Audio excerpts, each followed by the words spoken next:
اب مفتی صاحب سگریٹ اور شیشے کے حوالے سے کیا شرع حکم ہے؟ ہمارے ہاں برِ صغیر میں ہم نے سنا ہے کہ ہمارے علماء کہتے ہیں کہ جائز ہے کاروبار بھی اور پینا بھی، دونوں بتا دیں پلیز. شیشہ اور سگریٹ کاروبار جائز ہونے کا مطلب یہ نہیں کہ کوئی حلال طیب اور پاکیزہ ہے. علماء کا جو فتویٰ ہے برِ صغیر کے وہ یہ ہے کہ کراہت کے ساتھ جائز ہے، یعنی مکروہ کام ہے، چھوڑ دینا چاہیے. لیکن حرام اس لیے نہیں کہتے کہ جو عرب علماء اس کو ناجائز کہتے ہیں نا، وہ نقصان اور ضرر کی وجہ سے. ٹھیک ہے.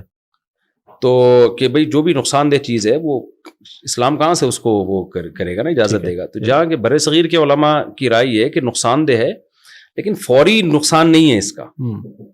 دیکھیں ایک خودکشی ہوتی ہے آپ کھمبے سے جا کے چپک گئے، ایک ہوتی ہے کہ آپ کھانا بہت زیادہ کھاتے ہیں، کولیسٹرول چیک نہیں کرتے، آپ شوگر کا خیال نہیں کرتے، پھر مر جاتے ہیں. تو دونوں میں فرق ہوگا نا.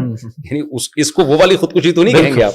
وہ قیامت کے دن اللہ کہے گا کہ تو نے اپنے آپ کو کیوں مارا، آپ کہیں گے اللہ مجھے تو نہیں پتا تھا میں پراٹھے کھانے سے مر جاؤں گا آہستہ آہستہ. ٹھیک ہے نا. یا میں تو ایک نقصان یہ ہوتا ہے کہ آپ نے کوئی چیز کھائی اس کے فوری اثرات آ رہے ہیں. سگریٹ کا علماء کہتے ہیں 50 یعنی لانگ اس میں جا کے نقصان، اور ہر ایک کو ہوتا بھی نہیں ہے. ہاں جی.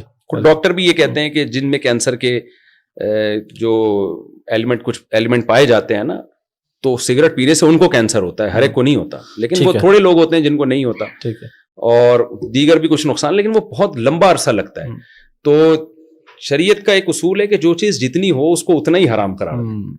تو اس کو آپ سگریٹ کو اس طرح سے حرام قرار دے دیں جیسے کوئی زہر پی رہا ہے، زہر پی کے اپنے آپ کو مار رہا ہے. تو دونوں میں فرق ہے. تو اس کے لیے ایک بیلنس لفظ استعمال کیا مکروہ کا. ٹھیک ہے. کہ اس طرح حرام نہیں ہے جیسے آپ چرس پی رہے ہیں یا ہیروئن پی رہے ہیں، لیکن مکروہ ہے کیونکہ نقصان بہرحال ہوتا ہے، آج نہیں تو کل ہوگا. تو نقصان دہ ہونے کی وجہ سے اس کو ایسے حلال طیب بھی نہیں کہا ہے، اور چونکہ چرس اور ہیروئن جیسا نہیں ہے تو لہذا اس کو حلال بھی نہیں کہا. تو مکروہ کا لفظ ایک بیلنس لفظ ہے. تو وہ اس لیے ہم یہ کہتے ہیں کہ نہ پئیں، نہ پینے دیں، بچوں کو منع کریں. کہتے ہیں دنیا میں ایک ہی پروڈکٹ ہے جس پہ سچ لکھا جاتا ہے کہ سگریٹ صحت کے لیے نقصان دہ ہے، ورنہ جھوٹ بولا جاتا ہے اپنی چیزوں کو بکوانے کے لیے.